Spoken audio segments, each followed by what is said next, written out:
What's going on, everybody? Thanks for checking out the channel today by clicking on this video. Today I wanted to talk to you guys about this awesome 7 Artisans 35mm Vision Cine lens. So let's jump in.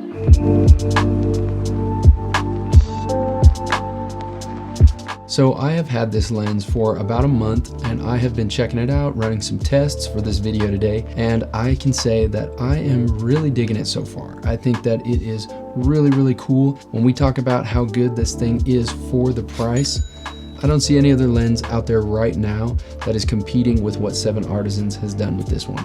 So the first thing that you are gonna notice, first thing that I noticed right out of the box with this lens is that it is all metal 100%. This thing is strong. It is super rugged. It feels good amount of weight, not too heavy, but not too light. It's not gonna like bog you down, your camera setup or anything like that, but it's also not built cheap. And for that price, I didn't know quite if I was gonna be getting something that I was gonna have to return really soon after, or something that was gonna break and just have a bunch of issues because it was for such a good price. But the first thing you'll notice right when you pick this up is the quality of the build. When you look at the side of this lens, you'll notice it has 2 geared rings, and one of course is for the focus and the other is for the T-stops and aperture. A huge thing that I love about this lens is how smooth the rings are. They're not too firm, but they're also not too soft and too loose. So that makes it really nice if you are gonna be pulling focus by hand. But more importantly, this is awesome for follow focus systems, which is of course what cinema lenses are geared towards. With cinema lenses that make them different from photo lenses, of course, and a lot of you probably know this, but if somebody you're watching that don't, is that cinema lenses have T-stops and photo lenses have f-stops. So an easy way to explain it is that f-stops are like physical stops. It's not smooth, it's very like stair step on the way up and the way down. But with T-stops, it's a fluid motion. There's still markers on the side for specific positions and stops, but the great thing about cinema lenses, shooting a specific shot where you need it to get darker or lighter, it is great for having that smooth opening or closing of your aperture.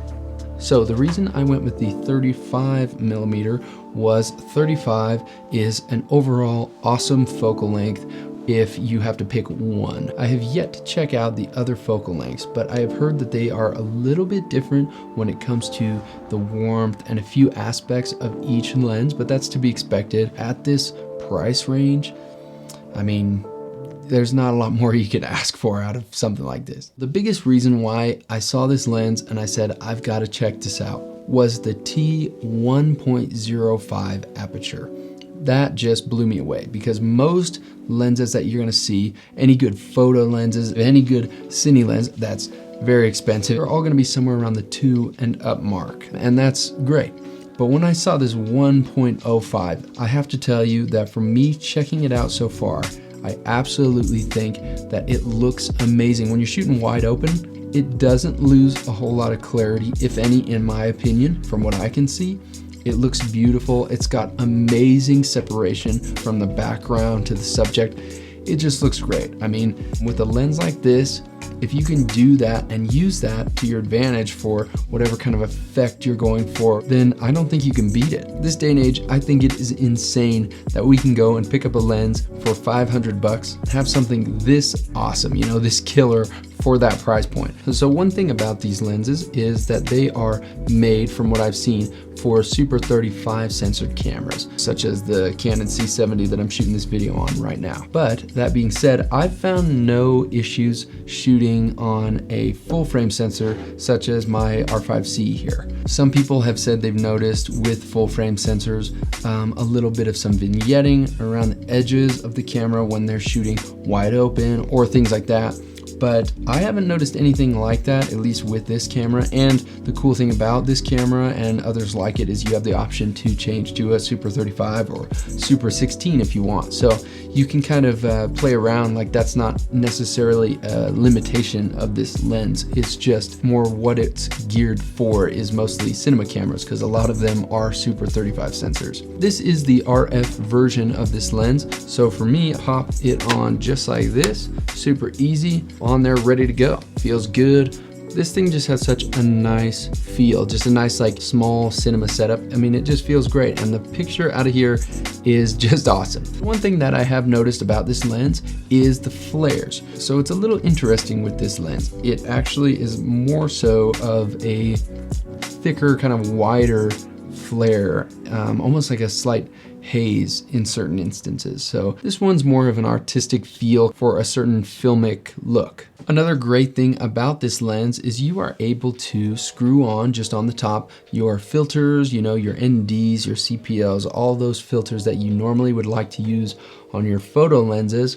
You can just screw them right on here. And another great thing for me being a Canon RF user, this lens is an 82mm, so it matches perfectly with my other RF lenses. So all the filters, the matte box stuff, everything I have for those lenses, I can just pop right on here. If you use lenses that are 82mm, this is gonna be an awesome choice for you. And if you haven't got into Cine lenses yet, I mean, this is a great starter lens for anybody and an awesome lens for everybody out there to just check out and have fun with. Something to be aware of if you are not familiar with cinema lenses is that they do not come with any kind of autofocus. Just know that you are going to have to control the focus by hand or with a follow focus system. So if autofocus is a huge deal for you, then I would definitely stick to photo lenses. But if you're looking for that creative look, the artistic look that comes with using cinema lenses, then you're gonna wanna check this out and go with a follow focus system or somebody pulling focus for you.